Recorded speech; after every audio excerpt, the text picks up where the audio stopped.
Namaskar. Welcome to the second day of the Swayamprabha live session of National Education Policy 2020 Professional Development Program for University and College Teachers. I am Dr. Gloria Kuzur, one of the faculty members of STRIDE and one of the team members of NEP PDP program. Today we have with us Professor R. Baskar, Professor of Geology in the School of Sciences, IGNOU, and also the convener of the Working Group 2 of NEP PDP program. Prior to joining IGNOU, Sir was Director of Public Outreach and Chairperson of the Department of Environmental Science and Engineering at Guru Jambeshwar University of Science and Technology, Hisar. Sir has also been academic guest at a number of international universities. Sir, we welcome you to today's session on the topic Quality Academic Research. Sir, may I now request you to kindly deliver your lecture. In a few seconds, we will move to Sir's lecture.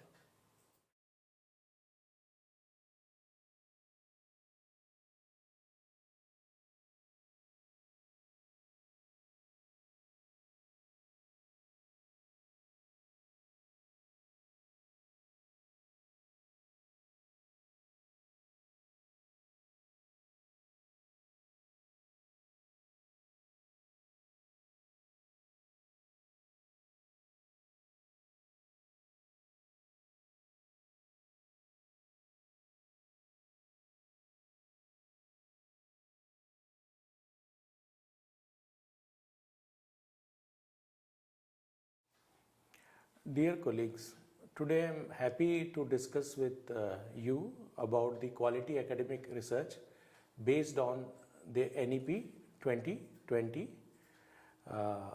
guidelines. As you already know, you are familiar with many of the aspects of NEP, and I will try to give a complete summary in one slide before I go to the actual topic, so that it will be a recapitulation of the entire policy. I am discussing the key aspects which are very, very unique. The first one is multidisciplinary and holistic. The second one is the academic bank of credit. And the third one is multiple entry and exit. And this policy says that there are four verticals, that is National Higher Education Regulatory Council, Accreditation Council, Higher Education Grants Council, and General Education Council. In fact, there are four duties: standard settings, grants, accreditation, and regulation. Now, whatever be the guidelines which will be coming, they will be based on fundamental principles of NEP 2020. What are those? Access, equity, quality, affordability, and accountability. Now, whatever guidelines will come in future also will revolve around these basic concepts of NEP 2020. You are all, you must have heard of these terms what I mentioned, and these are unique to this policy. Now, we should not think that if a policy is very good, that people will automatically welcome it and adopt it. Because there is a famous syndrome which is called as mousetrap syndrome. Since 1890s, several patents were done, more than 50,000. And in US itself, there are more than 4,000 US patents. But despite all this advancement, we still buy the old one. If the inventor thinks that I have made a good product and the public will buy it, it is a case of mousetrap syndrome. Even today, when we go to the markets, we buy the old mousetrap, which is nothing but which has a small hook in which some food is placed, and as soon as the rat enters that, it gets trapped, and that is the model which is still sold. So we should not get trapped in this mousetrap syndrome. We should encourage the faculty to discuss, debate about this NEP 2020 and its implementation. The idea here is whatever we do, we should not forget the spirit and intent of the policy. That has to be the focus when we discuss. And there are limitations, there are challenges, and every institution is passing through this, because changing from a established one to a new policy takes time. If you see, even UGC keeps giving guidelines frequently, and when there are more implementation issues are there, then there will be more course correction in the due process. So essentially you will see lot of guidelines, lot of course corrections coming, and that is way a new policy is implemented. Now, when we come to the term quality academic research, the term university, what does it mean? This NEP document says university worldwide means a multidisciplinary institution of higher learning and that offers undergraduate, graduate and PhD programs and engages in high quality teaching and research. Here it is important for us to understand, if you remove research, then the word university has no meaning. When we use the word university, that means knowledge creation is central to it. In addition to teaching, we have knowledge creation, new addition of knowledge, body of knowledge. This is the meaning of university, and in university there is transaction of high quality teaching and conducting of high quality research. Now, is research important? There is a direct link between research and national economy. If you see, higher education forms the basis of knowledge creation and innovation, thereby contributing to national economy. This is what is mentioned in NEP and 9.1.3. Now, if you see the societies like USA, Germany, South Korea, Japan, they are all knowledge-based society. They are creating knowledge and applying the latest technology, and that is how they are economic giants. Now, gone are the days, in the earlier days, when you find some mineral deposit, if there is a rich deposit, the country becomes rich. But today, it is a knowledge generation, the technology, the patents, all that are very important for the economy. Now, what are the major challenges in this policy? Now, if you see the policy, it clearly states that lesser emphasis on research at most universities and colleges and lack of competitive peer-reviewed research funding across disciplines. You can see very well, all of us are teachers, that for various reasons beyond our control, the research environment is still lot has to be done. If you see the document, it says that despite these various improvement in the status of the academic profession, faculty motivation in terms of teaching, research and service in higher education institutions remains far lower than the desired level. Government is doing lot of things. All the governments have been always trying to improve the conditions of the teaching and the university and the higher education institutions. There are a number of grants and fellowships given by DST, DBT, ICSSR, CSIR and all other agencies. There are a number of foreign fellowships offered by different funding agencies. There are a number of projects, international projects offered by collaboration with international countries by different ministries, including Ministry of Earth Science. But despite all this, this observation has been made in the NEP document. That means that something is to be introspected. Even though the salary structure has increased, so many promotional avenues, LEAP programs for teachers, UGC program, major projects and travel grants, all these are given.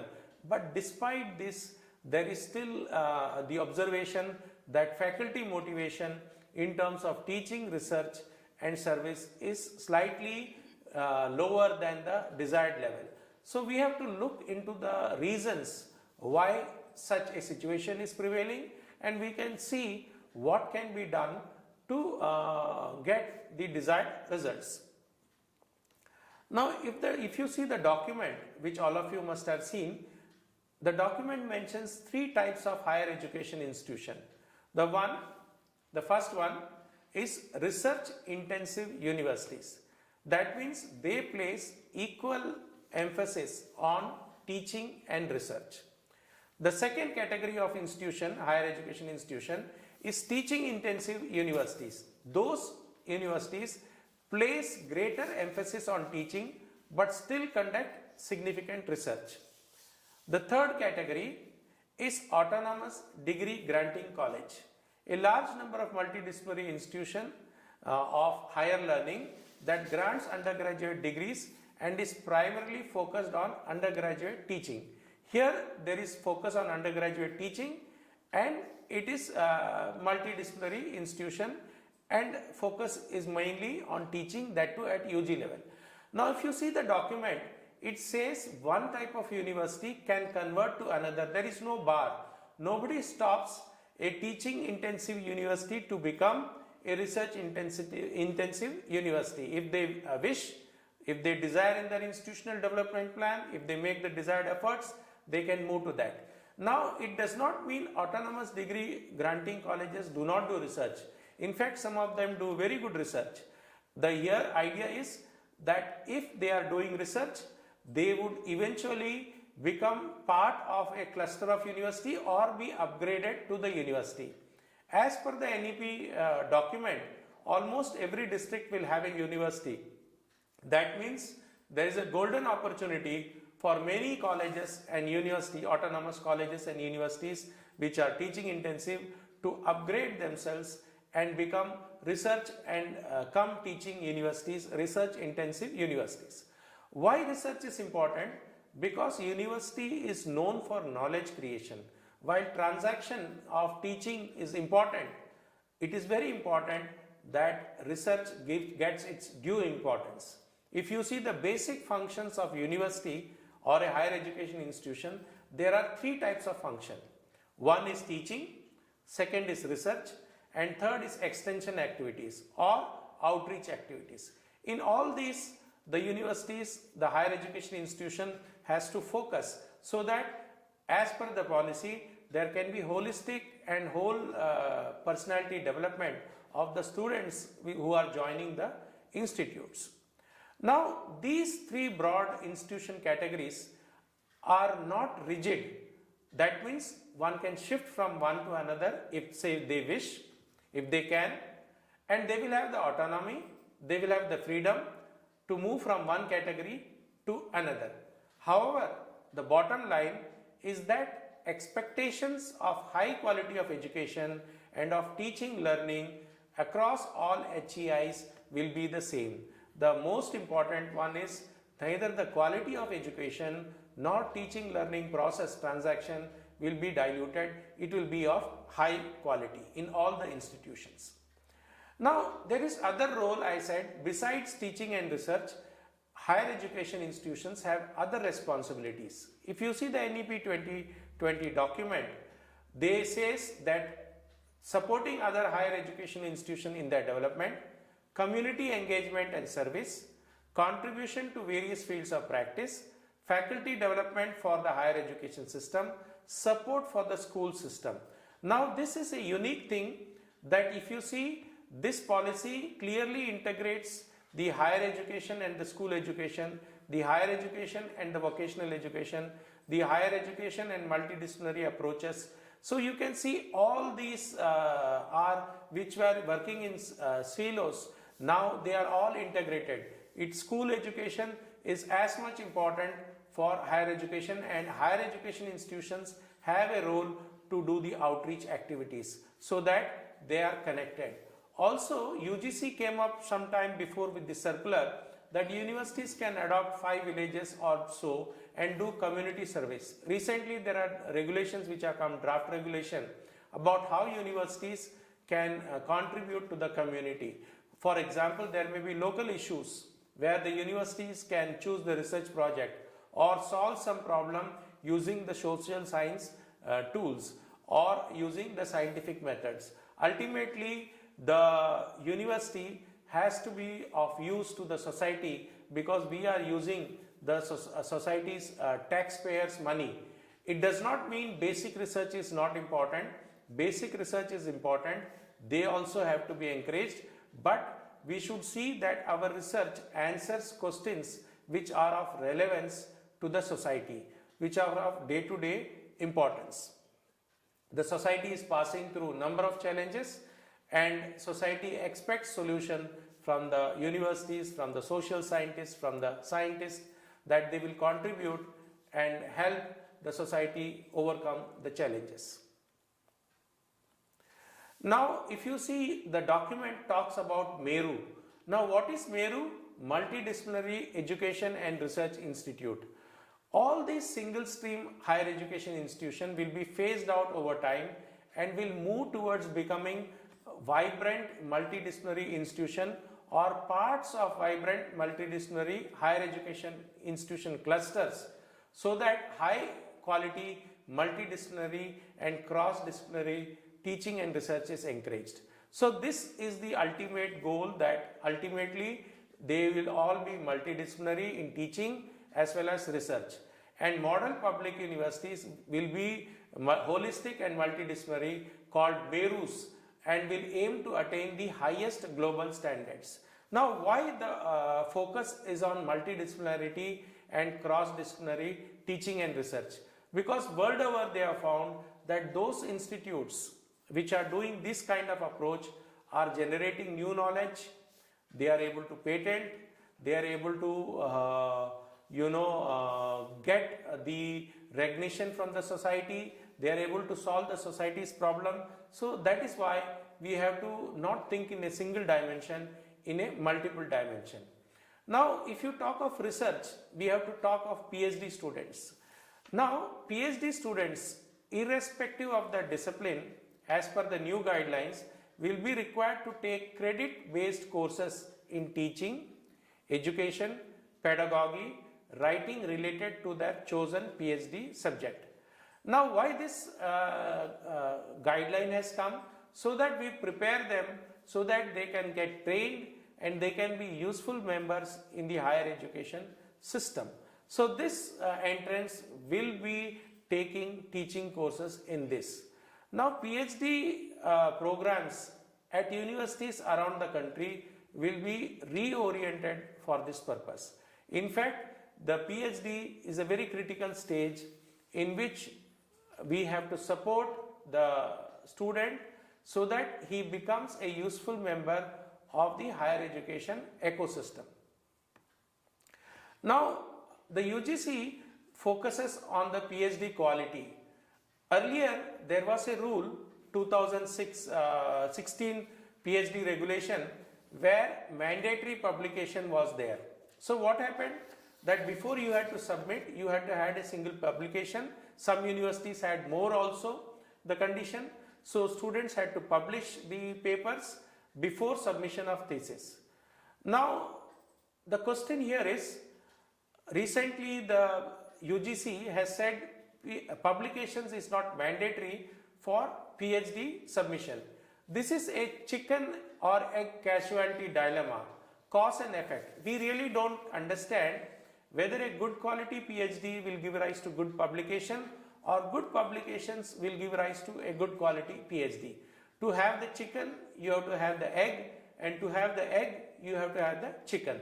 So what these regulations, why UGC did the rethinking was because of 2016 PhD regulation, there was a perverse incentive. What happens if student joins for PhD and he has to complete his PhD within a period of 3 to 5 years, and by the time he is completing second or third year, he is able to generate some data, develop some thinking on the subject, and he writes a paper.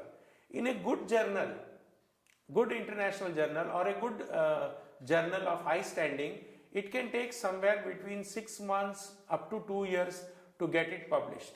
That means 2 more years are added in his PhD, and which a student finds it difficult because he has to wait for the reviewers, he has to correct it, get it accepted, and then submit his PhD. So this, what happened in 2016 regulation, the students immediately when they were ready for the thesis submission, they went to any low grade journal and got the papers published, because it was a mandatory condition that only one paper or required number of papers as per university regulations had to be ready before submission. So it was the hurry which made this. This is called the Cobra Effect. Now what is this Cobra Effect, you may be wondering. When the British government was there were a lot of cobras in around Delhi, and the government announced that those who catch the cobras and give it to the government will get a reward. So what happened? Initially people caught the cobras, got the money. But this led to a class of people who thought, why not we cultivate and grow the cobras and then give it to the government and get the money. And this happened, and this came to the notice of the then British government, and they immediately stopped this buying of cobras. So all those people who had invested money and bred the cobras, they were in huge numbers. They did not know what to do with this, and they released the cobra again in the open. So the net result was there were more cobras in the open than they were initially.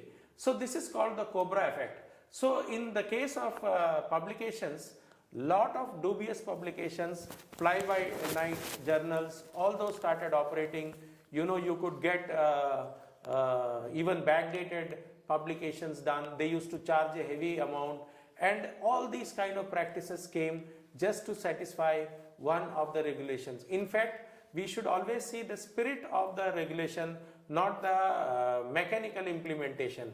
So this mechanical implementation resulted in the perverse incentive, and this resulted in large number of low quality papers being published. Now UGC did a study in which they found between 2017 and 19 in 25.2% of them published in Scopus indexed journals, and 75% in other journals which are of low grade quality. So you can see, and these 25% were from the good institutes who made the publications. So if you see the STEM magazines, science, technology, engineering, management, there are 30,000 Scopus index journal, and there are 14,000 in humanities and social sciences. It is not that there is no Scopus index journal in science or humanities. There are large numbers.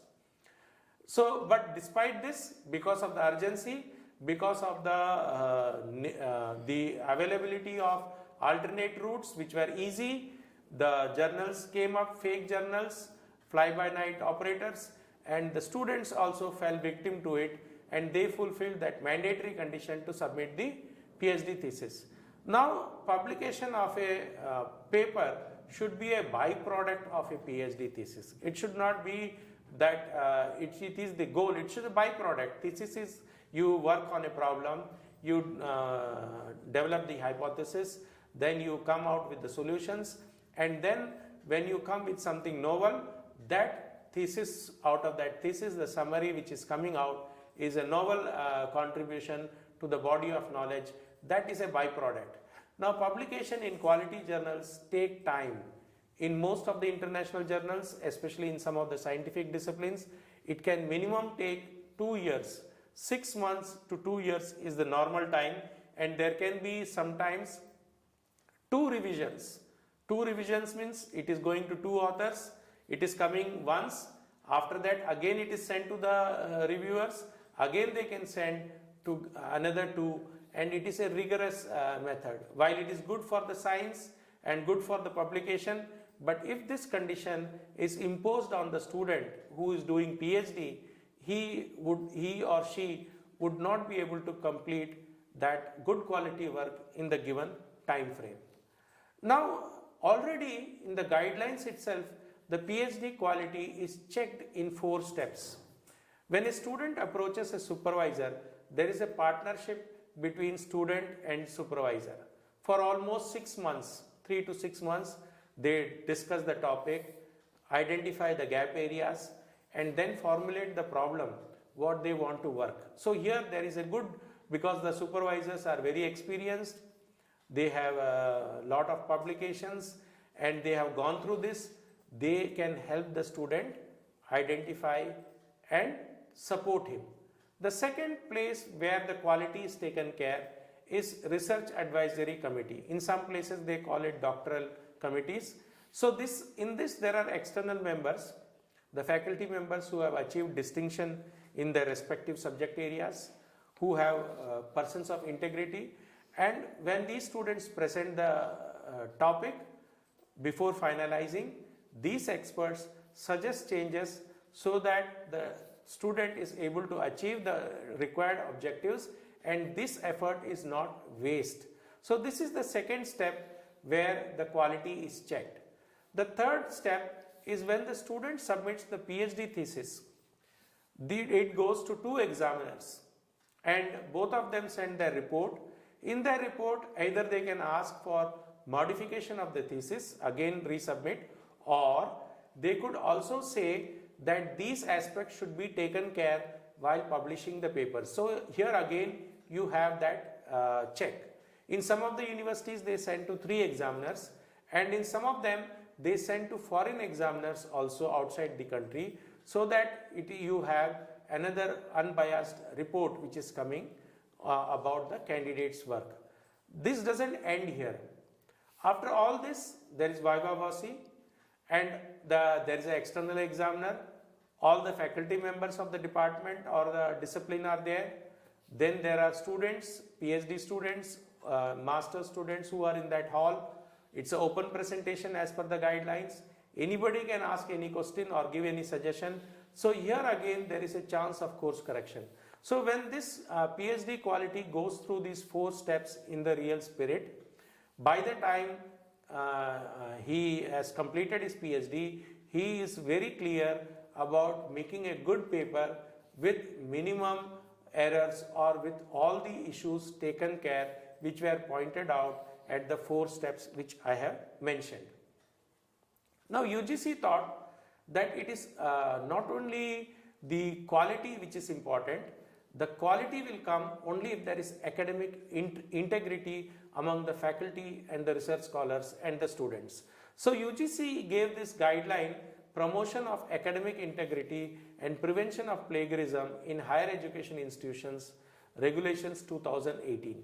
Now why this need came? Because a survey was done and it was found lot of them were plagiarized, and moreover the faculty as well as the students were not aware that you cannot lift lines as such. Even 14 consecutive words if you copy, that also amounts as per the regulations to some kind of lifting of material. So that is why university thought that let us bring these regulations and let us take the following steps. Create awareness about responsible conduct for research and promote academic integrity. Since the teachers and scholars are not aware, create this awareness. Prevention of plagiarism. There should be no fabrication, falsification. I am reminded of a story, Kings and a Bullseye. There was a king who did not want to lose any arrow when he hit a target. So what he used to do, he used to tell his helper, I will hit the arrow. Wherever the arrow hits on that board, you will make the circle, and that is the target which I have hit. So it is kind of fixing the target without actually getting perfect. So this kind of falsification should not be done. Education and training should be done to the faculty and the research scholars, and even now the BSc also has research, MSc has research, to facilitate this responsible conduct. We should detect plagiarism by using tools and set a prevention mechanism, and also there should be a punishment mechanism to those who breach this conduct. So now you can see UGC has followed this, and now everybody, all of us are aware, which was not the case earlier before these guidelines, that we have to be very careful. Now even the university students, undergraduates are aware about plagiarism. When they submit any kind of report or anything, we ask them to do the plagiarism report also along with this. So you can see that if we take the steps, if we create awareness, we can get the desired results. Now what are the responsibilities prescribed by this regulation for higher education institutions? They said include the cardinal principles of academic integrity in the curricula, so that they are aware of this. Compulsory course module for masters and research scholars. Whether you are a research scholar or a master student, you will have a course on academic integrity, on plagiarism, and the tools for this. Then the teachers are always trained through the orientation and refresher course in HRDCs. So include these topics in these HRDCs so that the teachers are aware, made aware, and when you teach a teacher, there is a multiplier effect in the society and there is a trickling down effect in the society. What is a multiplier effect? That he will communicate the same idea to 30 students, and the trickling down is several generations will benefit. So we have to train the academicians, we have to train the scholars on the plagiarism detection tools. We should also establish a facility for plagiarism detection. So just by giving guidelines may not be sufficient. The higher education institution must make available the software after training the teachers how to use them, so that whatever publications comes out, they are able to do it. In fact, even the students should be given access to these kind of softwares so that they can do the treatment. Master students, graduate students, research scholars do have the access. All entire higher education institution, they should have free access to these kind of softwares and training so that these issues do not crop up. Now UGC prescribed the different levels of plagiarism. Now for example, if it is up to 10%, it is level 0. There is no punishment.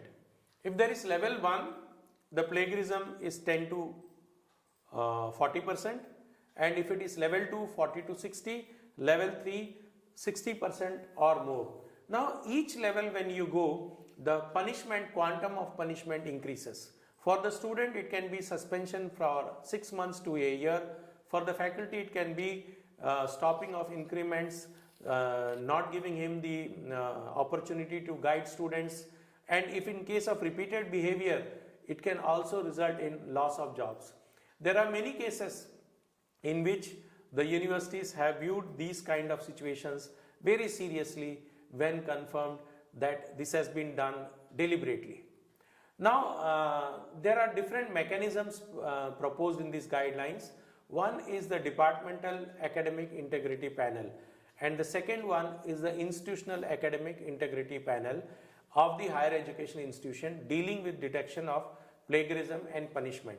In the department level, the chairperson of the department is the chairman, and it is tried to solve the issue or get the issue addressed at the department level. But if it is at it then goes to the higher level institutional academic integrity panel. Suppose the head of the department is involved, his case will be referred to the institutional academic integrity panel.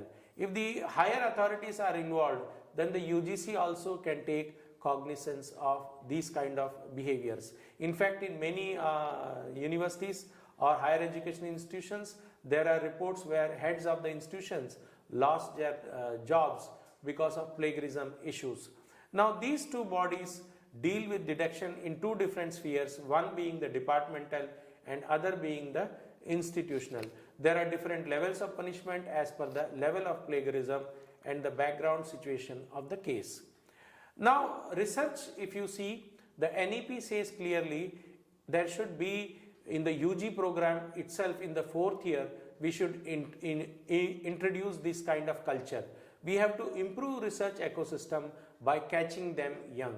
If you see the 4-year UG program, it says that the 4-year program may also lead to a degree with research if the student completes a rigorous research project in their major areas of study as specified by the higher education institution. So you can see the 4th year, it can be undergraduate with honors or undergraduate with research. If it is research, the student does 1 complete year of research.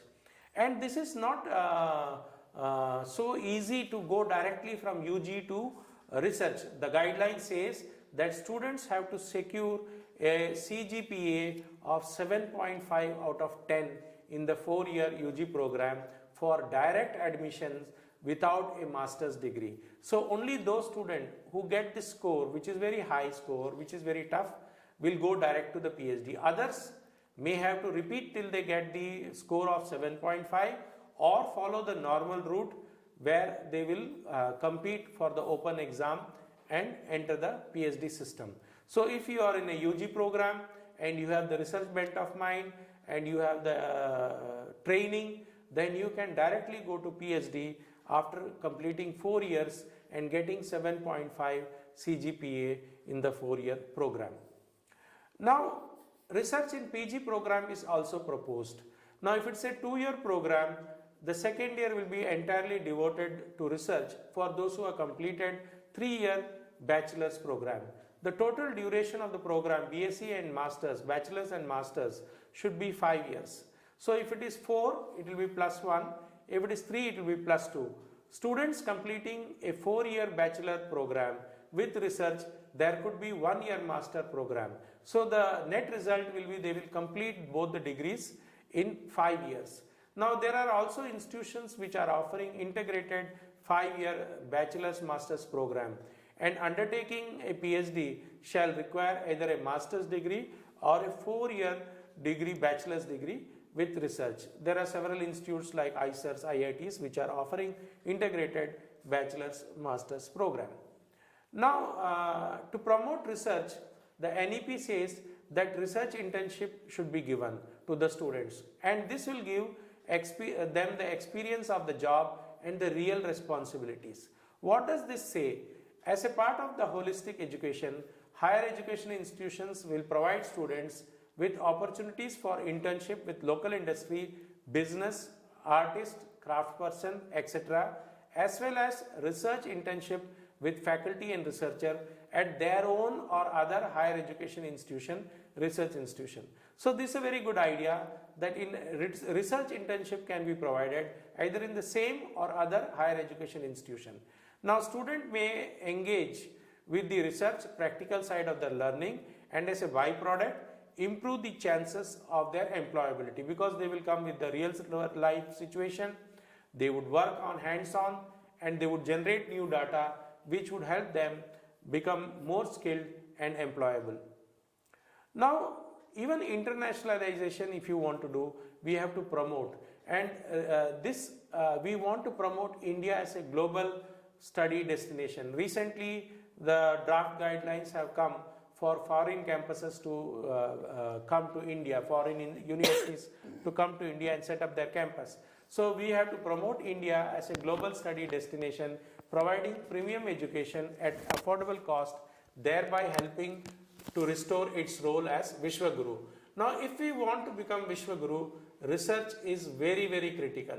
Research, teaching collaborations and faculty, student exchanges, and high quality foreign institutions are very important for promoting internationalization. And research is the basis of exchange of information. And high performing campuses, Indian universities can also set up in other countries. And similarly, those selected universities, either in the top 100 universities or in the world, or the draft guideline says those who have a very good reputation will be welcomed in the India, welcome to set up their offices in India, university branch offices in India. The condition is it will be of same quality, the curriculum will be same, the degree value will be same, they will be given the freedom to appoint the faculty, they would be given the freedom to fix the fees, all those things. They should take care that nothing is done against the established norms as per the the UGC regulations, which are standard for all institutes. They are also allowed as per the new regulation to repatriate the funds back to their country. So India also can open campuses abroad. For example, if you already have MIT and others who are operating in different countries, then there are also BITS who are operating in IITs is in the stage of opening campuses. So when these kind of activities are done, you are not only meeting the needs of the Indian diaspora, you are also projecting the Indian knowledge system to them. The culture and history and all those things are spread in addition to the advancement in science and technology. And when you have the offices abroad, when you have the branch campuses abroad, the reputation of your institute goes very high. Now, in the research, it is very important that student-teacher ratio should be taken care. For example, the NEP document says teaching duties also will not be too excessive and student-teacher ratios are not too high, because if it is too high, then what happens is that there is no time for the teacher to conduct research. He is occupied in teaching, examination, evaluation and other duties, and there is no time to conduct research. So this student-teacher ratio should be taken care. It should be comfortable so that teacher can focus on research. He can also contribute to extension activities. The document also says faculty appointed to the individual institutions generally not transferable across institutions, so that they develop a sense of belonging, they develop the lab and other facilities. And this student-teacher ratio has to be taken care so that the faculty has time to do some creative research. Now the document talks of having competent, capable, committed and creative faculty. They use the term energetic faculty. Now empowering the faculty to conduct innovative teaching, research and service as they see best will be the key motivator and enabler for them to do truly outstanding creative work. So faculty is the linchpin of the whole system. We have to fund the faculty, we have to train the faculty, we have to invest in the faculty and in the institution, because they are the ones who are going to bring the required knowledge generation. Now those who do good work, in that document it is mentioned there is a fast track promotion. There is for them, those who do the good research, there is a VIP route. VIP route means that they would have less of hurdles in their promotion. It will be a quicker one than the normal one. There will be a fast track promotion system for recognizing high impact research and contribution, and HEIs will have independent, clearly defined criteria. Now UGC also has come up with professor of practice, teacher practitioner. What is this? Is that those who are in industry and who are served in the industry for 15 years will be engaged as professor of practice, and they will help the university develop consultancy services or develop projects relating to industry and bring about innovation and entrepreneurship projects. They will also deliver special lectures and training programs with regular faculty members of the institution. So what this industry university connect is lacking, through this it may help. You can have them for a limited period of time and they would be on honorary basis, or they can be paid from the funds. Then research and its relationship with its teaching. Now why research is very important? If you see IISc, if you see IITs, they are coming high ranking. If you see Oxford, they are very high ranking. Stanford, if you see, they are very high ranking. Why? Because evidence from the world's best universities throughout history shows that best teaching and learning process at the higher education level occur in the environments where there is a strong culture of research and knowledge creation. And that is why many of the best institutions are multidisciplinary, where active research is taking place. There only the real teaching and research gives the desired output. Now the document talks about an important development which is called National Research Foundation. This National Research Foundation, the responsibility will be to create a culture of research to permeate through our universities. And this fund will fund the outstanding peer-reviewed research in universities and colleges, and it will fund all the disciplines. There is no bar on the disciplines, and it will fund on a competitive basis. Today if you see, the R&D, innovation, research and innovation investment in India is very less. It is 0.69% of GDP. Whereas if you compare with US, it is 2.8%, and in Israel it is 4.3%, in South Korea it is 4.2%. Now the budget is due, and the government hopefully would give the due recognition. The policy recommends up to 6% of GDP for the funding for this. Now it is very important to boost research capabilities. If you boost research capabilities, you will have startup incubation centers, technology development centers, centers in frontier areas of research, greater industry academic linkages, interdisciplinary research including humanities and social sciences. NRF will function to enable and support such a vibrant research and innovation culture across all higher education institutions, research labs and other organizations. Now what will be the activities? Obviously fund competitive peer-reviewed grant proposals of all types across all disciplines. This is important, all disciplines. They will seed, grow and facilitate research at academic institutions, particularly at universities and colleges where research is currently in a nascent stage through mentoring of such institutions. They will liaison between researchers and various branches of the government industry so that research makers, research scholars and policy makers connect and they help in the policy formulation. They will recognize outstanding research and progresses. Then they can also be awards, prizes and awards for doctoral and postdoctoral scholars across disciplines, award for early career researchers in all areas, awards in the name of eminent Indian scientists and social scientists, and based on their subject, industry and society, breakthrough awards in all the thrust areas. And this document, implementation strategies, has been prepared by NEPA in New Delhi. Now, institution of NRF Industry Award, Best Book Publication Award in all thrust areas, Best Partnership Award to acknowledge the government department or ministry or industry international collaboration, ideas competition at the universities and colleges for innovative and indigenous ideas, prizes for efforts and initiatives from technology transfer to knowledge transfer. Now NRF will seed and grow and facilitate research in thrust areas in science, technology, social sciences, arts, humanities, environmental issues. They will fund immediate and long-term research, which are fundamental research, applied research, innovation, action research, emergent areas, convergence, and all those things. There will be capacity building through large, long-term or mega projects. There can be nationwide projects to clean rivers, clean energy to villages, sustainable livelihoods, sustainable agriculture, etc. Now NRF will fund the state universities.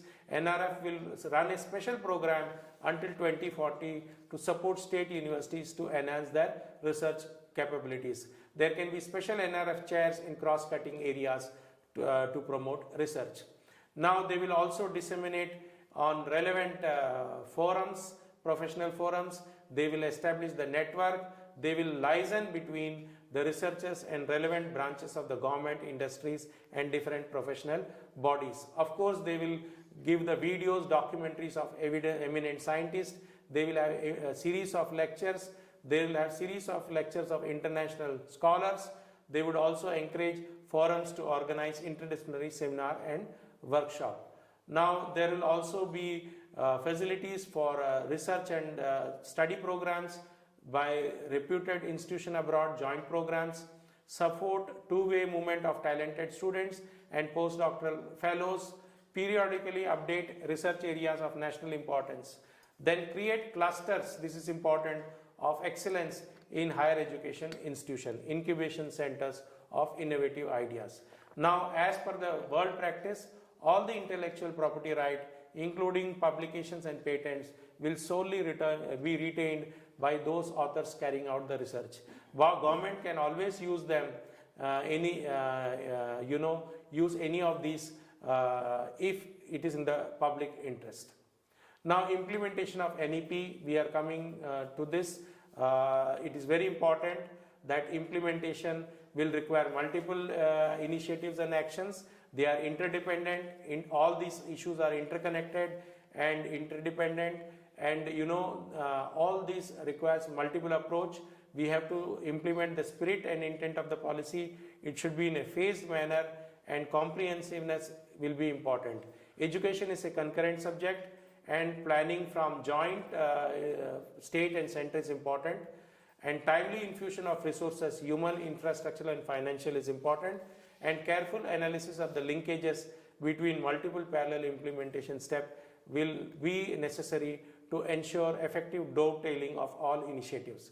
Now rankings, if you see Times Education ranking, research is important. NIRF key criteria, research and professional practices. NAC, if you see, again research, innovation and extension. All these things carry huge importance in terms of getting the reputation. Now if India has to be a Vishwaguru through a valuable, varied and vigorous research ecosystem, a robust ecosystem is important, and talent and technology will be determining factor. It is very important, the 3 F's are important: funds, faculty and freedom. Funds to do research, the competent, energized faculty is important, and freedom or autonomy to do the research, and enabling environment. There should be ease of doing business. And India is to become a knowledge society, then the nation will require significant expansion of its research capabilities and output across disciplines. This will be greater than ever for economic, intellectual, societal, environmental and technological health and progress of the nation. Research is most important. Thank you very much for listening patiently.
Welcome viewers to the question answer session.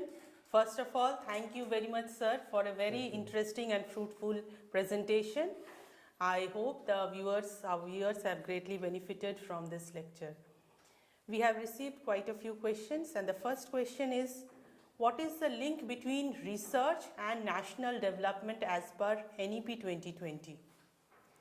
It's a very good question asked by the faculty member. It is directly related. I gave example of South Korea, Germany, Japan, US. Why these countries are rich? Because they heavily invest in research. Because of this, innovation takes place, technology transfer takes place. And today, the country which is rich is that country which, makes use of knowledge creation and technology which is developed. So, world over, this is the trend, and if we do not invest heavily in research, then we will be behind. We have to be, it's Amrit Kal, and India has to be Vishwaguru, and this is the right time that the governments should give focus on funding the faculty and doing the ease of doing research. Just like we have ease of living for the pensioners, ease of doing business, we should have the ease of doing research, so that all the faculty members are fully energized and contribute to the national development. Thank you. Next question is, how quality of academic research be enhanced at the university level as per NEP 2020? Quality of academic research comprises two aspects. One, if you have academic integrity, that is important. Second, you should have the hiring of good faculty. That is why in this document, the hiring of faculty is very important.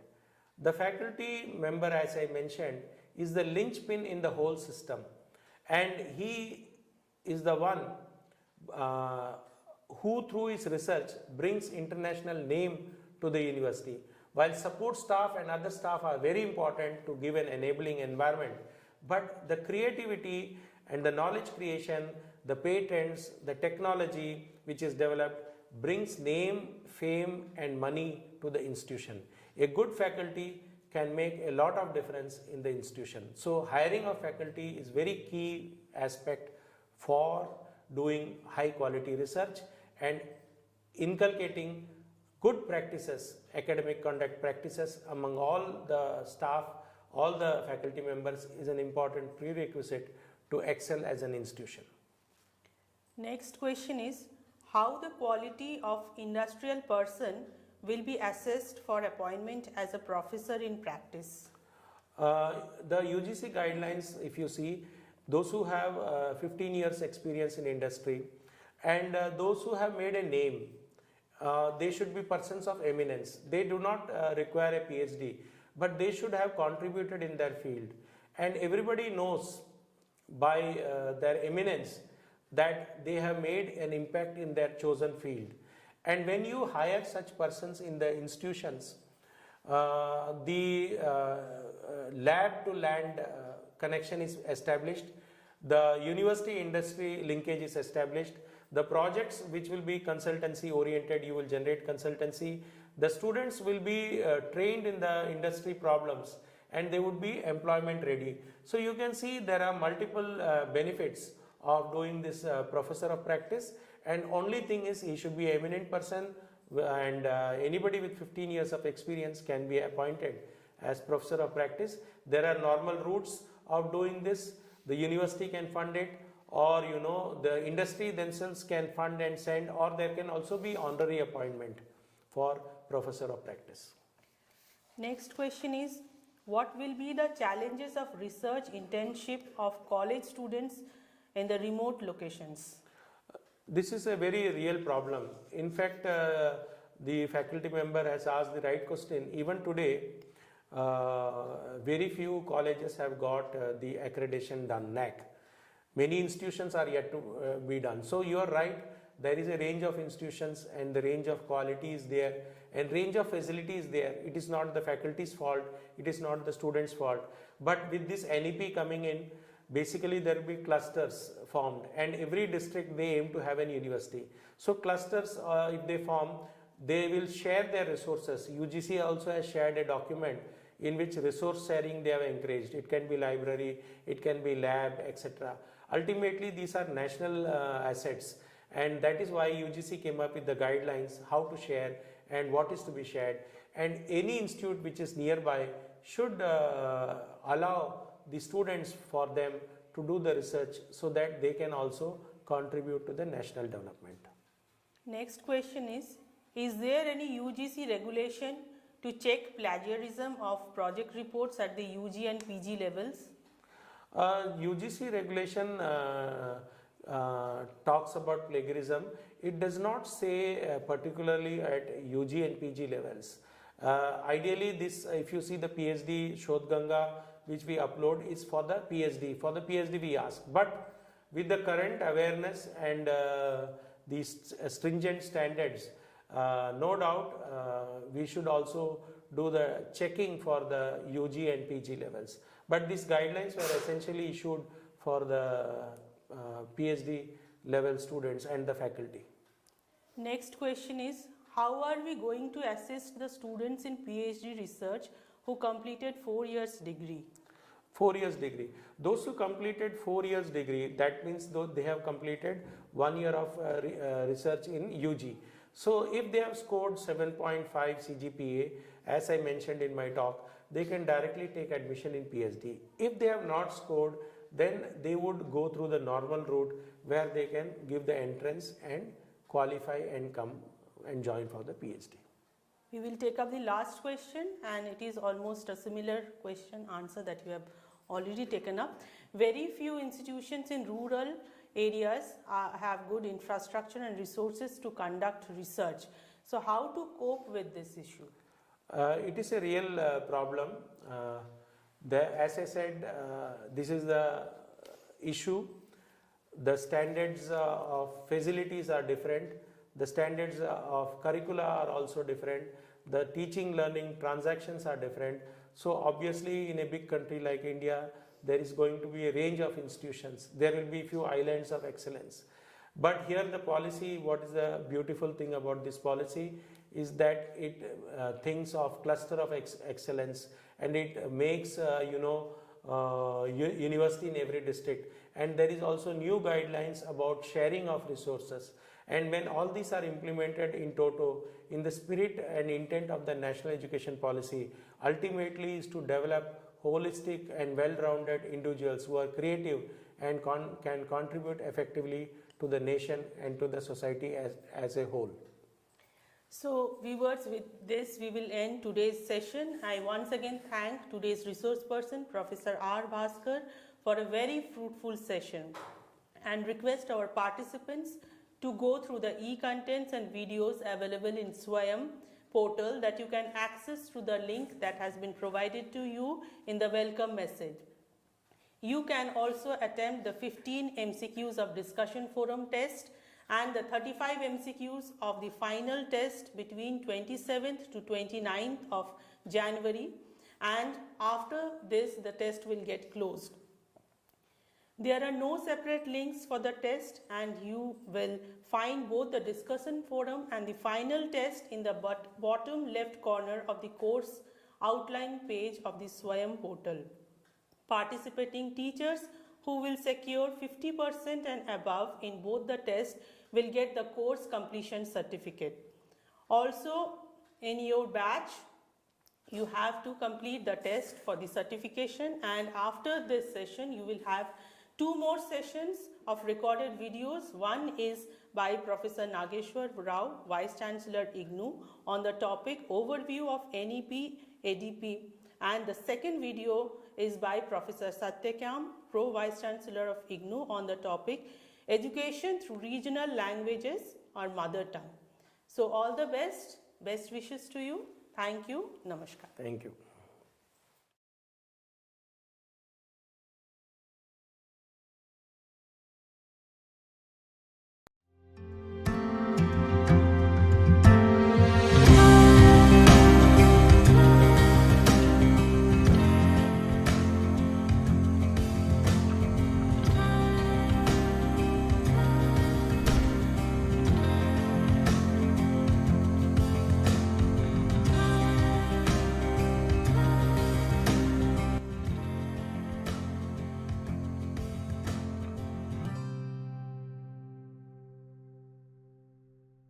Namaskar, I am Professor MP Punia, Vice Chairman AICT. The important point which I will be discussing related to national education policy, and that is related to technical education. It is multiple entry and exit options. For every student, they can enter any time in technical education, they can exit, and for that purpose certain level of credit, certain level of learning outcomes are decided. So, at every stage of exit, students will be getting some options with certain level of credits which they have earned, and the learning outcomes which are most essential for serving the society. When we are saying an engineering graduate or graduate which is coming out from technical education, first and foremost attribute of that graduate is he should be technically sound. Second one, he should be professionally competent, and third one, his knowledge should be relevant to society for the betterment of the society. Huge technical education system we are having in the country.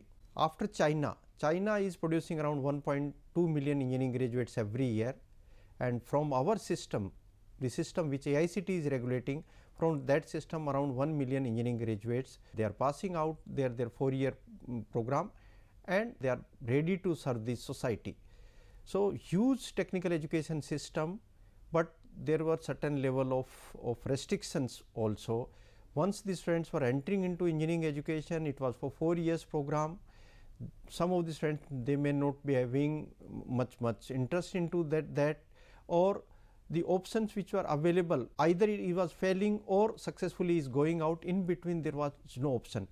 But certain level of restrictions, family restrictions, the financial problems, or clarity into the fundamentals of those areas, certain level of connect to industries was also required. It was being said that our doctors are more competent as compared to our engineering graduates, and one of the reason for that was that our medical colleges are connected to hospitals. In the morning time, students are studying their academic concepts, and evening they are going into the hospitals for treating the patients. So, whatever knowledge they are getting, same knowledge they are applying with the latest diseases which patients are having, but that sort of connect in our technical education system, it was not there, and due to that one, industries were many a times they were saying that the graduates which are being groomed into technical institutions, they are not according to their requirements.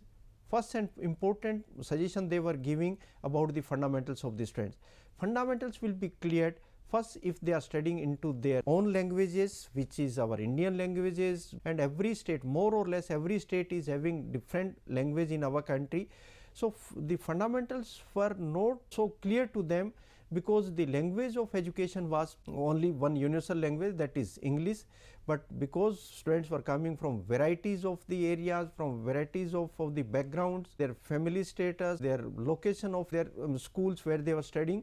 So, that constraint was there, and national education policy is saying that the education it has to be imparted, or at least option it has to be given to the students, so that they can learn into their mother tongue. So, in national education policy, important part is mother tongue, and second one, the industries are saying that concepts are not clear. So, industries need also it is getting fulfilled if education is imparted into the regional languages or the Indian languages.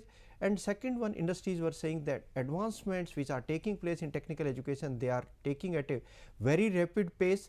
So, the students should be able to cope up with all those requirements which industries are having. So, in national education policy, the stress was being given that the exposure to the students into the industries, it has to be given in the form of some internship, in the form of providing knowledge into the advanced areas, the emerging areas like artificial intelligence, data sciences, cyber security, robotics, 3D printing, AR, VR. In those areas, the knowledge it has to be provided. When we are providing this sort of knowledge, certainly industrial connect is very important. Whatever theoretical knowledge we are giving inside the classes, if that knowledge, application of that knowledge, if it is not clear to the students, the objective of that education, if it is not clear to the students, or outcomes are not clear, then certainly their confidence will be lower.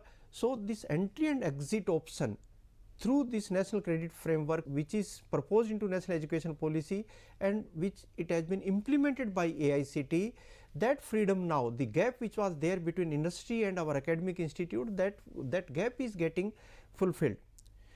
Another thing in technical education is, technical education itself is starting from schools and going up to higher education. National education policy is saying that school education, higher education, vocational education, it has to be connected, it should be interconnected. And I am saying not only these three, school, this vocational education, higher education, even industries also it has to be connected.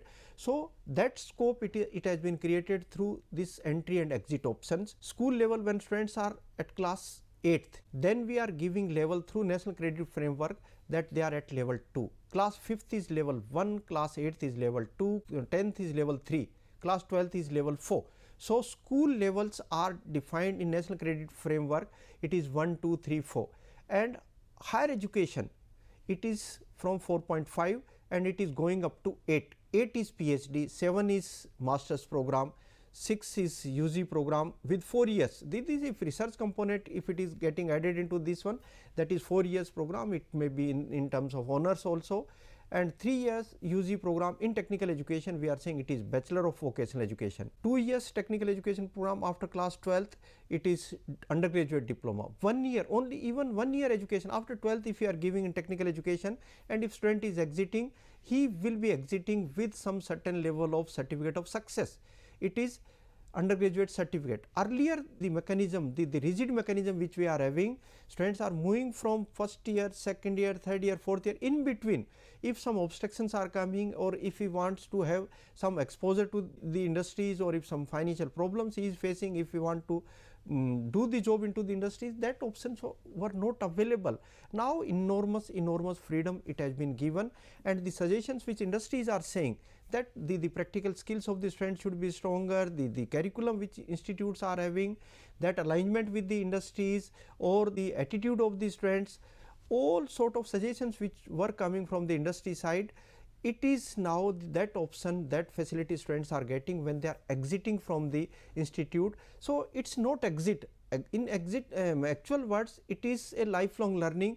One side they were taking some education, now when they are gone out, it means some skills part they will be taking, hands on part it will be enhanced. So into our academic institute, their minds on part is becoming creative, becoming stronger. When they are into the industries, they are becoming problem solvers, and their hands on part is improving. And if both we are combining all together, institute and industries, then the sort of attitude which students will have to have, the interest which they are having, that interest is also getting strengthened. So this mechanism which it has been suggested into national education policy, and which it has been implemented by AICT, hopefully the acceptance of our graduates will be very high, and not only in our country, across the globe, because the curriculum which we people are proposing, it is according to the requirements of the industries and that global requirements. Global universities, Indian universities in technical education, more or less our curriculum is same, the delivery mechanism is same, the assessment system is same.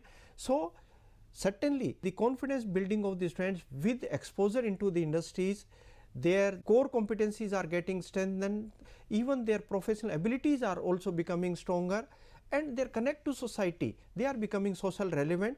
So the benefit to the students will be, with this freedom across the globe they will be able to move, and they should be able to prove that we Indians are something different. Their team building abilities, their communication skills, their transparency, their time management, their ability to solve the problems, in all those areas they are getting the exposure, and they will become more stable, their commitment will be enhanced, because their confidence will be quite high. Many a times when we were discussing with the industries, even before start of national education policy, many suggestions for industries were giving that your graduates are coming out with one mark sheet only, and in that mark sheet CGPA is written, and or the particular branch it is written. Industries were saying that we are not much interested into the branch or the mark sheet which they are having. We are interested that what exactly they are able to deliver, the learning outcomes of their education, in terms of their innovative skills, in terms of their ability to analyze, in terms of ability to synthesize the problems, solve the problems, in those areas what they are able to do. Industries were saying we are interested into those attributes of the graduates.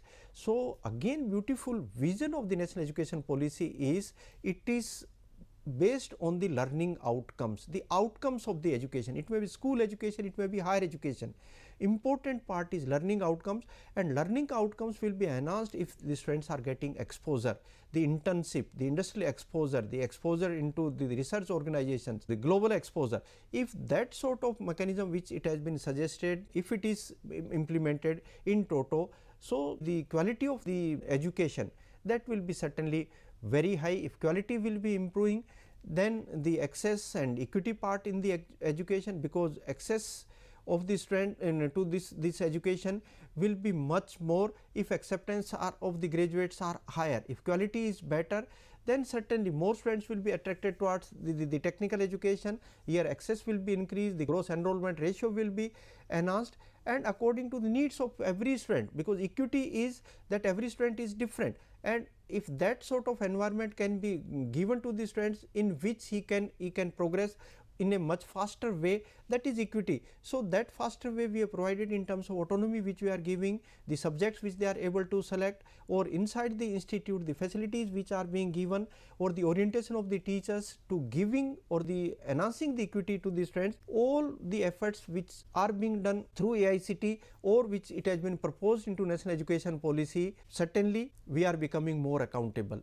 Implementation of national education policy is accountability of everyone is enhancing. As a regulator, we are becoming more accountable, because the connect of our students for the betterment of the society, if they are unable to prove, then certainly we have not done the justice. So, accountability also it will be there, and that will be a great help to the society. In national education policy, important dimension which I am saying the learning outcomes, that is in terms of the engineering and science knowledge which they are having, and application of that knowledge for solving the problems, development of the solution, doing innovation and providing that those sort of complex problem solutions which are enhance the Atmanirbharta of the country. They will be becoming the part of improving the GDP of the country, and for that purpose they will have to have strong concepts with them, strong ability to use the modern tools of the education. And in the national education policy also it is saying that competency of the teachers also it has to be enhanced, the freedom to work into their organizations, ability to solve the problems of the students, they should become facilitator, and the education should become students oriented. So, giving that sort of exposure to the teachers, we are imparting continuous training to the teachers related to the assessment or related to emerging areas. Even we are making it is mandatory for the teachers that they should go into the industries, they also should take internship into the industries, and same time teachers orientation towards the industry needs, and same time the attitude of the teachers. If teachers will be having strong inclination towards the society, or if they will be concerned for the betterment of this whole environment, or the aspects of the sustainability, or ability to communicate, or ability to take the ownership, if teachers will be having that sort of attitude or that sort of strength, then certainly the students will be of that nature. And for both, important is that lifelong learning, and that is the dream of the national education policy. Every day is different day, every sort of challenge which it is there in the life, that is different. So, our teachers and students both should become lifelong learners, and they should have the ability to solve the problems, and most important dimension is values and ethics, the personality of teachers, their mindset, their dedication, their honesty, their sincerity and ability to learn, that is foremost, and that is the dream of national education policy. While we are designing this credit framework, I am saying AICT is connected to school education also. From class 8 students can go into skilling. After class 8, when they are at level 2, if they want to go out from the school education system for taking some sort of skills, they can enter into ITI, they can do 1-year course, some sort of skills they will be having. If they want to come back in school education system, they will be equivalent to class 9th, they can move at level 2.5, 9th they will be doing in the school, or if they continue in 2 year that skilling part, they will be having ITI certificate. If 2 years, 1 year they are going into school, at class 10th certificate they will be getting, and it will be at level 3. Again in class 10th there are 2 options, one they can move vertically in school, second one again they can exit for the purpose of skilling. 1 year skilling certificate of vocation will be giving after 10th if they are doing, 2 year skilling if they are doing, then will be giving either certificate of ITI, or if he is willing that certificate of 12th class he will have to have, then there may be certain level of bridge course and certificate of 12th class they will be having, means they will be at level 4 that time. Again if they are continuing with skills for 1 more year, they will be having level 4.5, and that time the additional skills which they are having, with the help of that one they will be having certificate of undergraduate certificate with skills they will be having. So, exit entry options connected with school education, everything is moving smoothly, and confidence of the students are continuously increasing. If after class 10th they are going to 11th, 12th, and if they are entering into our technical education system, so 1 year they will be having 4.5 level. One side from diploma side they are coming with undergraduate certificate, they are also having 4.5 level. So, both they are equivalent. If continuously they are moving another 1 year with 12th class students, 1 year experience in engineering education, and another side polytechnic side they are coming, they are now become same, 1 year more they are spending, they will be at level 5, and if they want to exit with certain level of learning outcomes which are getting expected by the industries, that level 5 they will be having diploma certificate, undergraduate diploma. If continuously they are moving into education system, 5.5, 3 years course after 12th if they are doing, or after 10th if 2 years course they are doing, they will be having bachelor of vocational, and after that continuously if they are moving for 4th year also they will be having level 6, that is BTech program. This sort of credit framework, it has been created with exit options hope this freedom which we are giving to the students, it will be changing the face of technical education. Still, if they want to have higher education more, till after 4 years of education, if 1 year more they are spending, master of vocational education they will be having another 1 year if they are spending at level 7, that is MTech program. So, they will be becoming eligible for teaching, they may enter into PhD also into the industries, many freedoms they will be having. Level 8 they will be having PhD degree also. So, the ladder which I am showing here, the options which in technical education through unified credit framework system which is available on right hand side, you can see class 10th standard. Moving vertical, they will be having school education, it is 11th standard certificate, or if horizontally they are moving out some skills they are taking, and they will be having certificate of vocational education. They can come into again with this mainstream. Again, if they want to go out or want to move vertically, both the options at every level it will be available. From class 10th to PhD level, they can reach up to level 8. So, this ladder is ladder of success.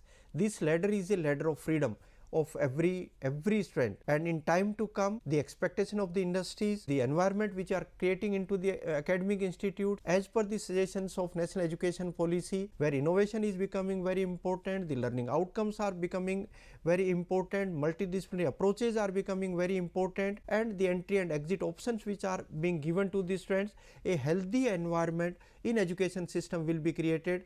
If higher education is becoming stronger, the country will become strong.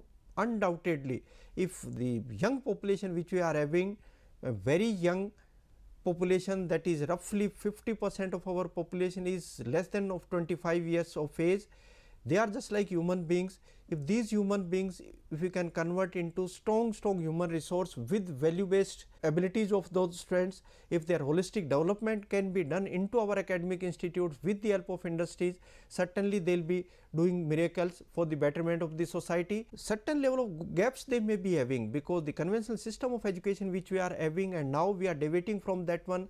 Curriculum changes also, it has to be done according to that one. Certain level of gaps if it is being observed in learning outcomes, the institutes can decide some bridge courses also. So, that sort of freedom will be available with universities, that you design some level of bridge courses, so that the acceptance of graduates can enhance. And important dimension into the students' personality, it has to be that they should be acceptable, they should be employable, and when they are going out, it is not important that how many years they have spent into the education system. Important is what they are able to do. So, that duration mechanism which we were saying, that degree is for 4 years or diploma is for 3 years, that also may not be important with the flexibility which we are giving with this system. Thank you very much. Hope this national credit framework which it has been devised through school education system, through skill education system, in higher education system, it will be getting aligned with international requirements also. So, acceptance of our graduates at international level, that will also be much more, and certainly the human resource in time to come which will be coming out from our academic institutes, they will be a strong human resource across the globe, and they will be bring happiness over the faces of millions of people across the globe. Best wishes.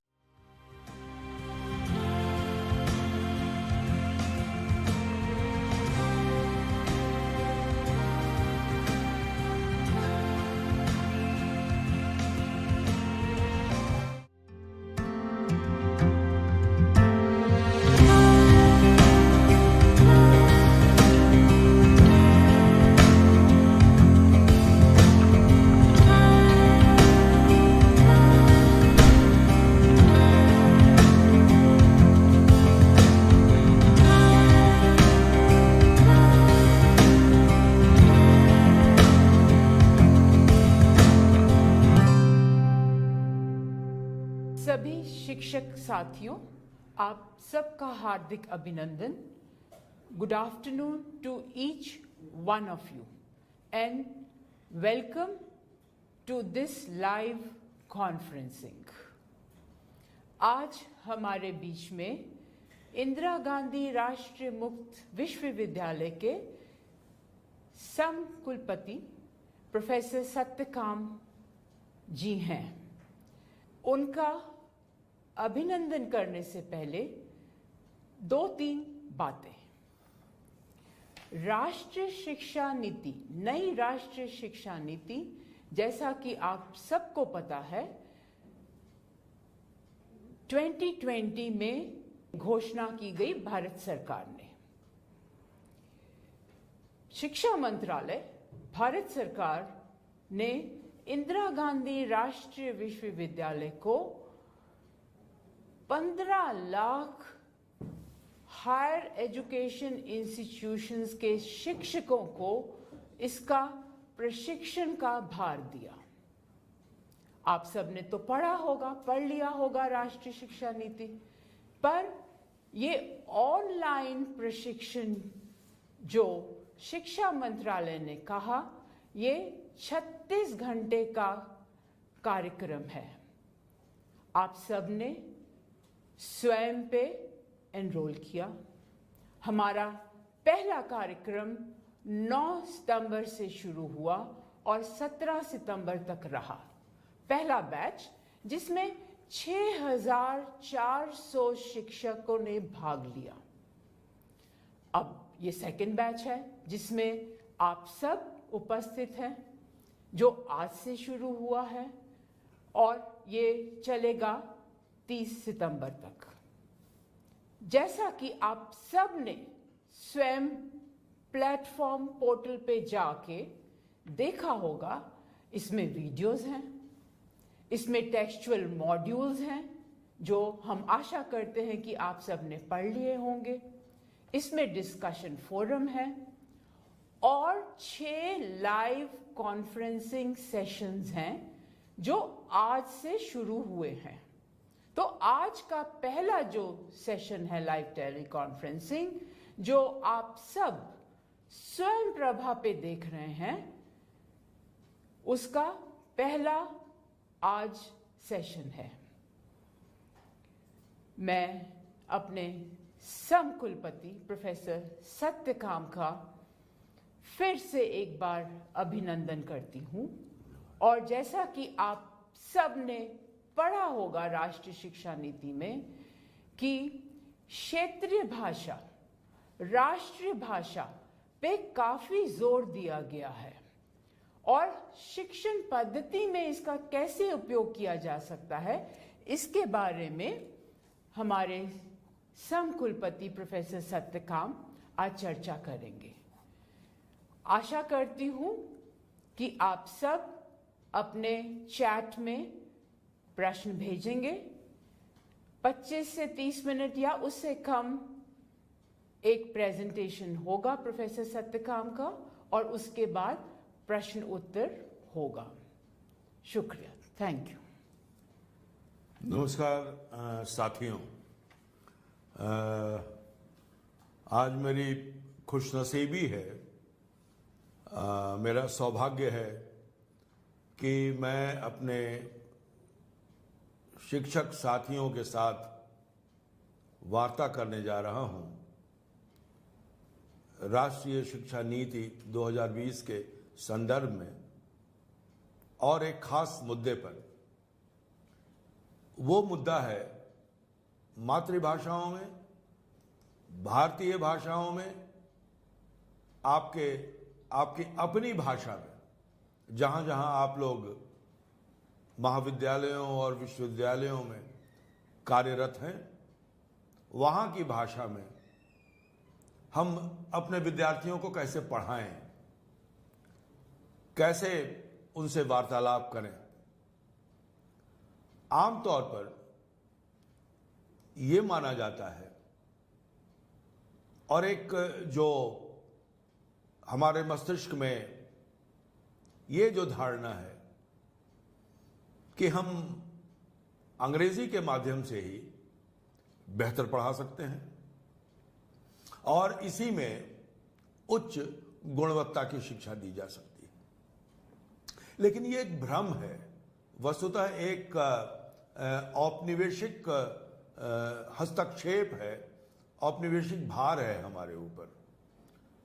जो नई शिक्षा नीति, राष्ट्रीय शिक्षा नीति 2020 है, वो इसी भाषागत दासता से हमें मुक्त करवाना चाहती है। क्योंकि जब तक हम अपनी भाषा में सोचेंगे नहीं, जब तक अपनी भाषा में हम क्रियान्वयन नहीं करेंगे, पढ़ाई जो हमारा काम है, मैं भी आप ही की तरह एक अध्यापक हूं, और ये समझ लीजिए कि एक अध्यापक अपने अध्यापक साथियों के साथ चर्चा कर रहा है।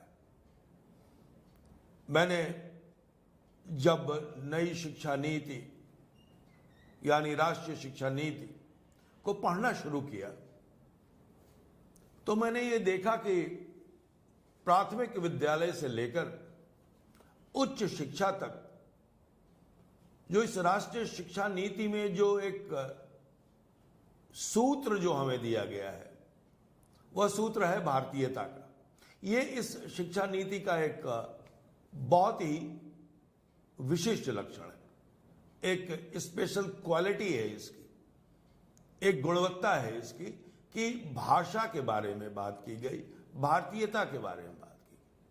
अब जब भारतीयता के बारे में बात की जा रही है कि हमें भारतीय ज्ञान परंपरा को आगे लाना है, तो हम अंग्रेजी के माध्यम से या किसी भी विदेशी भाषा के माध्यम से उस ज्ञान परंपरा को कैसे अपने विद्यार्थियों तक पहुंचा सकते हैं। बहुत से ऐसे क्षेत्र हैं जिनकी हम अंग्रेजी में व्याख्या नहीं कर सकते।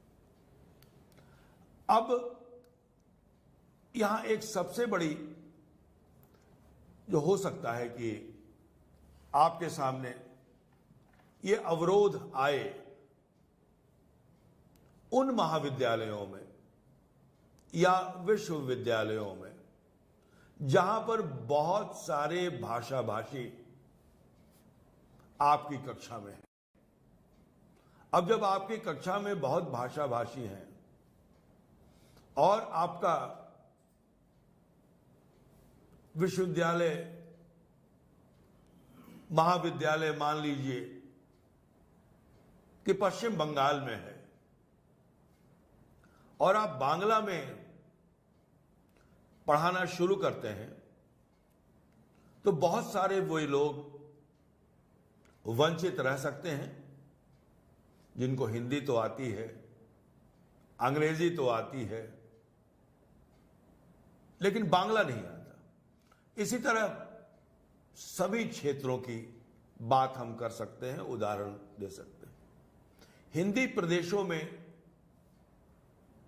जैसे मध्य प्रदेश है, बिहार है, उत्तर प्रदेश है, उसमें हम पंजाब और हिमाचल को भी शामिल कर सकते हैं।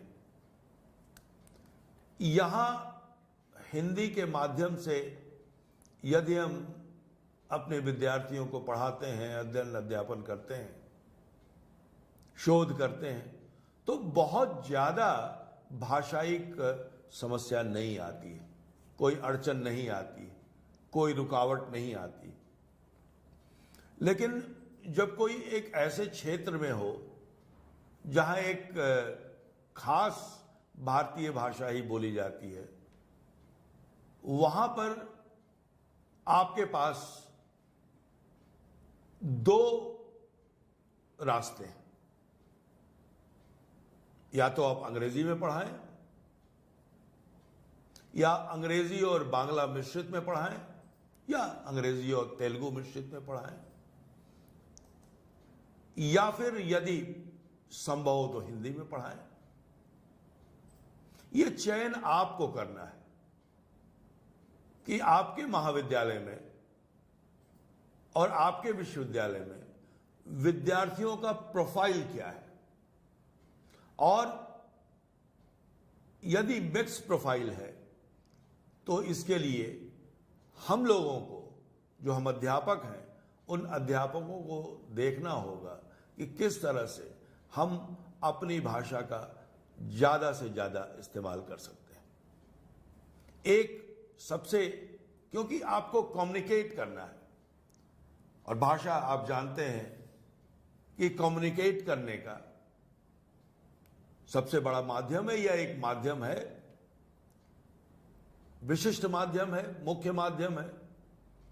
तो अगर हम ऐसी भाषा चुन लेते हैं जिसके द्वारा हम कम्युनिकेट ही नहीं कर पाए, तो निश्चित रूप से हमारी पढ़ाई में, हमारे पढ़ने पढ़ाने में एक अवरोध उत्पन्न होगा। लेकिन जहां पर ऐसी समस्या नहीं है, हमें आरंभ वहां से करना चाहिए कि हम एक भाषा में, एक भारतीय भाषा में उनको पढ़ा सकें।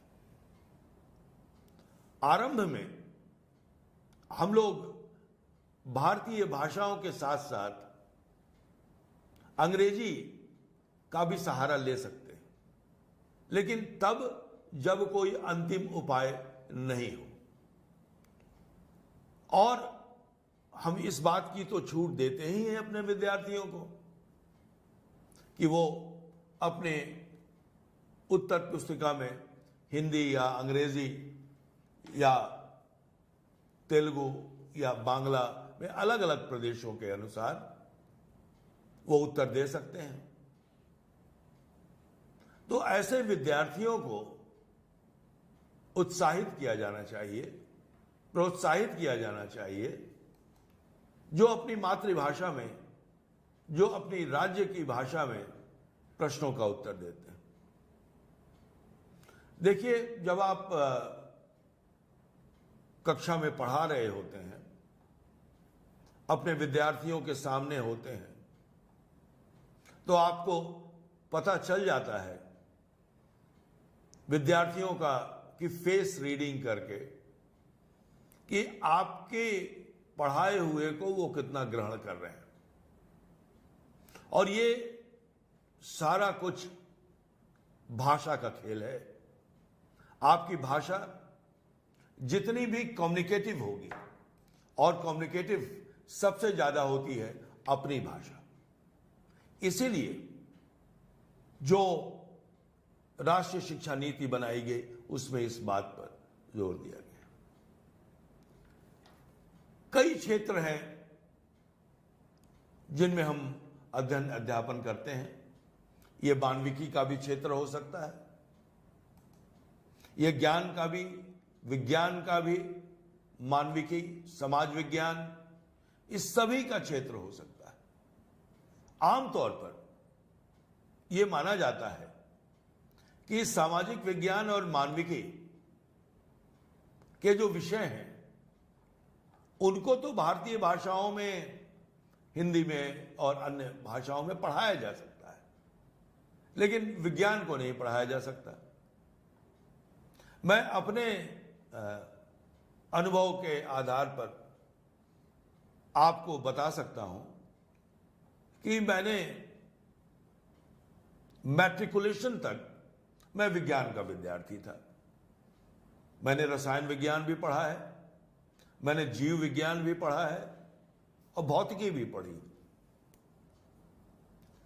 और ये तीनों ही जो विज्ञान की शाखाएं हैं उनका अध्ययन हमने हिंदी में किया है।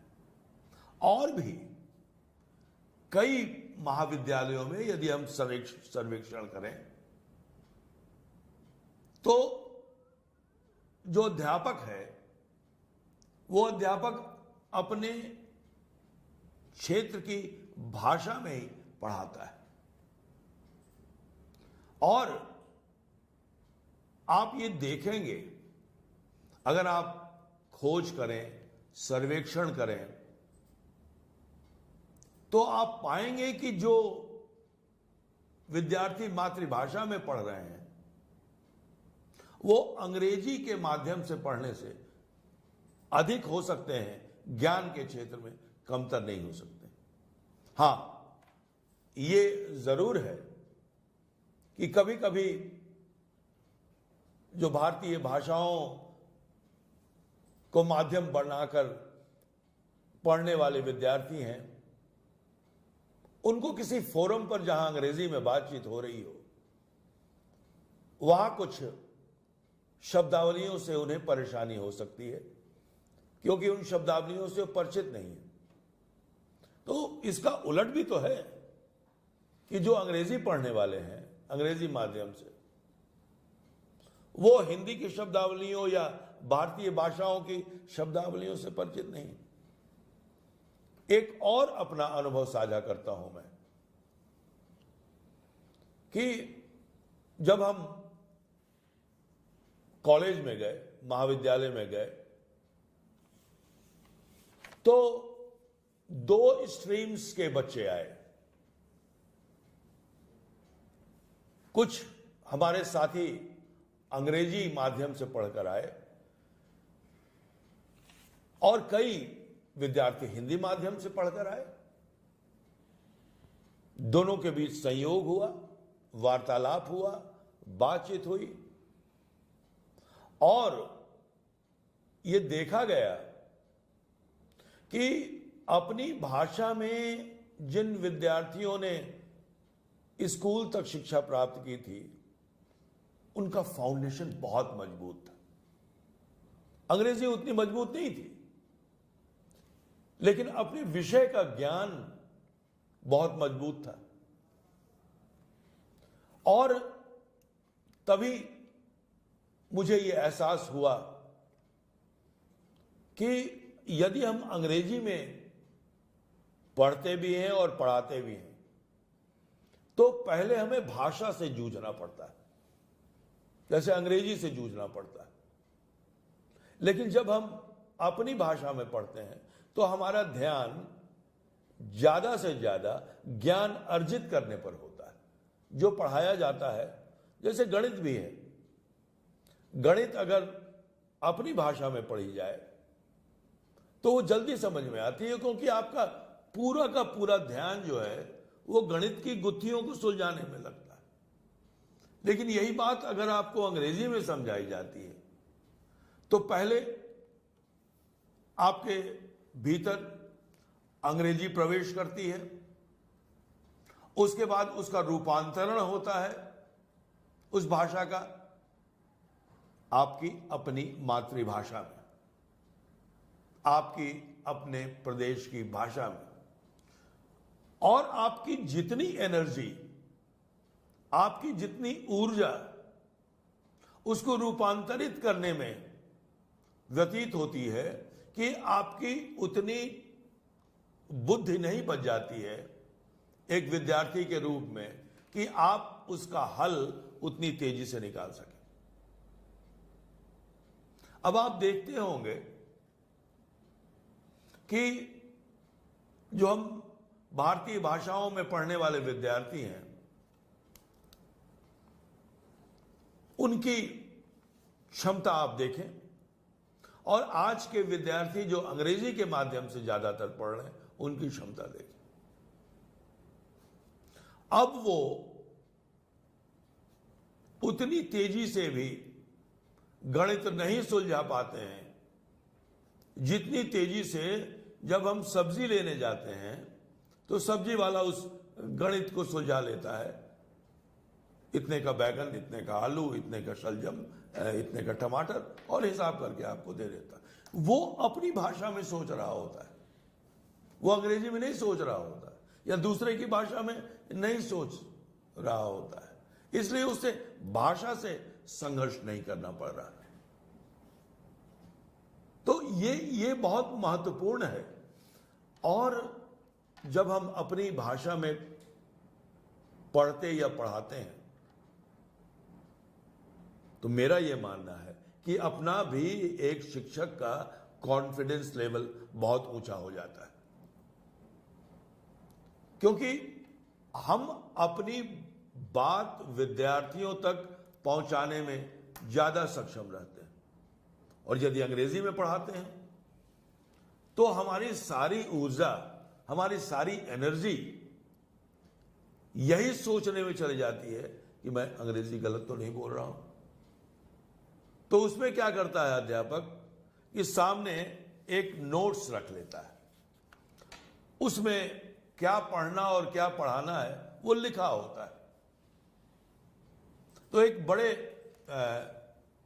हमारे गुरुजी थे, वो गुरुजी हमेशा कहते थे कि देखो, अगर भाषा पर तुम्हारा अधिकार नहीं है तो तुम जब कक्षा में पढ़ाने जाओगे तो 5 दिन की तैयारी करोगे कि 5 दिन की कक्षा लेनी है, वो एक ही दिन में तुम्हारा खप जाएगा, क्योंकि तुम्हें उसको विस्तारित करने का, उसको समझाने का और विद्यार्थियों से आदान प्रदान करने का मौका मिलेगा ही नहीं। तुम तो जूझते रहोगे भाषा में ही, और यदि अपनी भाषा में पढ़ाओगे तो एक दिन का जो लेक्चर तैयार करके जाओगे वो 5 दिन पढ़ाओगे। क्यों? मैंने पूछा क्यों? कहा कि फिर तुम जीवन से उदाहरण दे सकोगे, फिर तुम अपने आसपास के माहौल को अपने अध्ययन अध्यापन से जोड़ सकोगे। जो उद्देश्य है, जिसको हम लर्निंग आउटकम कहते हैं, वो लर्निंग आउटकम जो है वो बहुत ही सरल तरीके से विद्यार्थी उसको ग्रहण कर सकते हैं। लेकिन जब आप ही अपने में कॉन्फिडेंट नहीं हैं कि हम जो कह रहे हैं, जिस भाषा को बोल रहे हैं, उसमें हम इतने कोई गलती कर, क्योंकि विद्यार्थी के सामने यदि हम कोई गलती करें तो एक शिक्षक के लिए, एक गुरु के लिए बहुत अच्छी मिसाल नहीं होगी। तो वो अंग्रेजी में पढ़ाते वक्त हम अपने आप से संघर्ष करते हैं। मैंने अपने कई अध्यापकों को देखा है, अपने अध्यापक साथियों को मैंने देखा है, अलग अलग मातृभाषा की पृष्ठभूमि से आने वाले जो हमारे अध्यापक साथी हैं, कोई तेलुगु से आ रहा है, कोई तमिल से आ रहा है, कोई हिंदी क्षेत्र से आ रहा है, कोई पश्चिम बंगाल से बांग्ला भाषी आ रहा है, कोई कन्नड़ से कन्नड़ बोलता है। सबको मैंने अंग्रेजी बोलते वक्त संघर्ष करते देखा है। और वही जब उनको मैंने कन्नड़ बोलते सुना, जब उनको तेलुगु बोलते सुना, जब पंजाबी बोलते सुना, तो उनके चेहरे का सारा तनाव दूर हो जाता है, सहजता आ जाती है उनके व्यक्तित्व में, और जैसे ही वो अंग्रेजी बोलने लगते हैं वो सारी सहजता समाप्त हो जाती है। तो अगर अध्यापक और शिष्य के बीच पढ़ने पढ़ाने के दौरान सहजता नहीं रही तो फिर अध्ययन अध्यापन बाधित होगा, और अध्ययन अध्यापन बाधित होगा तो पूरी की पूरी प्रक्रिया ही हमारी निष्क्रिय हो जाएगी। जिस उद्देश्य के लिए हमने इतना परिश्रम किया है, आज जो कार्य हम लोग कर रहे हैं, विद्यार्थियों तक ज्ञान को पहुंचाना, ये तो हो गया जो लोग प्रत्यक्ष रूप से कक्षा में पढ़ाने जाते हैं।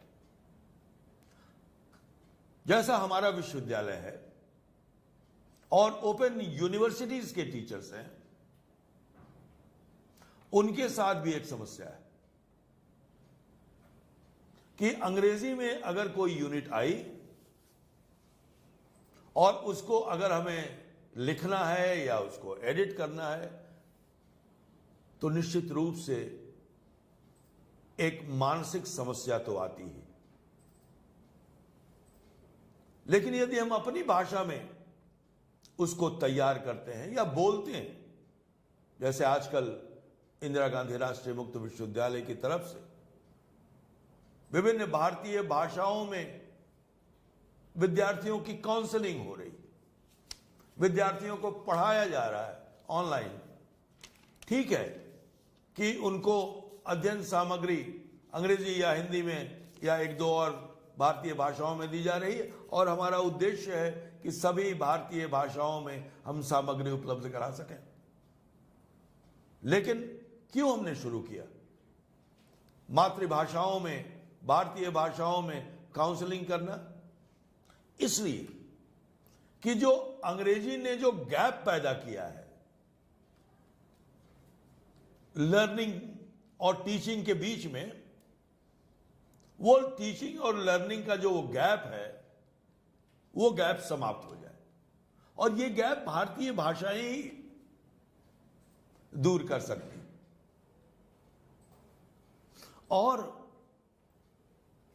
आपके पास जो फेस टू फेस टीचिंग करते हैं उनके पास एक और सुविधा होती है, ट्यूटोरियल्स की सुविधा होती है, काउंसलिंग की भी सुविधा होती है, जहां आप छोटे समूह में विद्यार्थियों के साथ बातचीत करते हैं, उनकी प्रश्नों को समझते हैं, क्योंकि एक कक्षा में 40 से 50 से 60 विद्यार्थी होते हैं, सबसे अलग अलग बात करना आवश्यक नहीं होता है, नहीं हो सकता है, संभव भी नहीं हो सकता है। तो जो छोटे छोटे ग्रुप में हैं, उन छोटे छोटे ग्रुप्स में भी आप सामान्य भाषा में बात कर सकते हैं। यही उद्देश्य है राष्ट्रीय शिक्षा नीति का, कि अपनी भाषा में यदि हम विद्यार्थियों के सामने जाते हैं, विद्यार्थियों से रूबरू होते हैं, और यह कोई मेरा कहा हुआ नहीं है, यह भाषा वैज्ञानिक जो लिंग्विस्ट हैं उन्होंने बताया है कि अपनी भाषा में विद्यार्थी ज्यादा सक्षम होता है। एक मैं और उदाहरण देना चाहूंगा आपको। आप सोचिए और देखिए,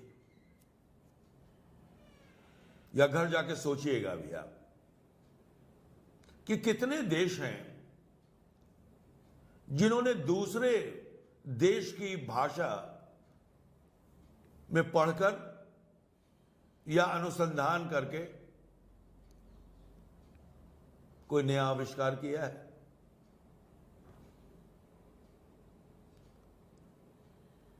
हमारे भारत में जितनी गाड़ियां चलती हैं, जरा आप उनको देख लीजिए, कौन सी गाड़ी हमने आविष्कारित की है और कौन सी गाड़ी जापान से आई है, कौन सी गाड़ी चीन से आई है, कौन सी गाड़ी कोरिया से आई है, कौन सी गाड़ी ब्रिटेन से आई है, कौन सी गाड़ी अमेरिका से आई है। आप देख लीजिए, कोई ऐसा देश इसमें से नहीं है जो दूसरे की भाषा में काम करता है। इसलिए वे आविष्कार करते हैं, नई नई गाड़ियां बनाते हैं। रूस और अमेरिका, चाहे वो परमाणु का क्षेत्र हो, चाहे नए नए आविष्कार का क्षेत्र हो, या जापान, अपनी भाषा में बात करते हैं। हम क्यों नहीं कर सकते? तो जब तक, और ये भी अन्वेषकों, शोध करने वालों द्वारा खोजा गया तथ्य है कि अपनी भाषा में काम करने वाला व्यक्ति ही आविष्कारिक हो सकता है। दूसरे की भाषा में काम करने वाला अनुयायी तो हो सकता है, फॉलोअर हो सकता है। हम बड़े बड़े कंप्यूटर के कंपनीज में काम तो कर सकते हैं, लेकिन हम कंप्यूटर नहीं बना सकते, हम सॉफ्टवेयर उस तरह का डेवलप नहीं कर सकते हैं। जब भी सॉफ्टवेयर लेना होगा, हमको आयातित ही करना होगा। ये ठीक है कि हमारे बहुत सारे जो विज्ञान के केंद्र हैं, वो सॉफ्टवेयर बनाते हैं, नए नए ऐप बना रहे हैं, और उसमें से ज्यादातर अंग्रेजी माध्यम से पढ़े हुए लोग होते हैं। लेकिन आप तुलना करके देख लीजिए कि क्या हमने कोई ऐसा मूलभूत परिवर्तन सॉफ्टवेयर में किया है जिसने कंप्यूटर की दुनिया बदल दी हो, या पूरी दुनिया बदल दी हो जिसने? क्योंकि हम तो अंग्रेजी में काम करने के आदी हैं, तो अंग्रेजी में काम करने के आदी होंगे तो बड़ी बड़ी कंपनियों में बड़े बड़े तनख्वाह लेकर हम काम तो कर सकते हैं, लेकिन हम न्यूटन नहीं बन सकते। इसलिए जरूरत इस बात की है कि हम लोग इस बात पर ध्यान दें कि अपने विद्यार्थियों को ज्ञान और विज्ञान की बात बताएं और अपना जो परिवेश है, अपनी जो भूमि है, उसकी हम बात करें। इस पर हम लंबी चर्चा कर सकते हैं। मैं सोचता हूं कि मैं अपनी बातचीत को यहीं पर मैं रोकता हूं। सर, धन्यवाद आपका। आपने बहुत ही सरल भाषा में हमको बताया कि नई शिक्षा नीति में क्षेत्रीय भाषा, मातृभाषा के साथ कैसे शिक्षण किया जा सकता है, उसके बारे में।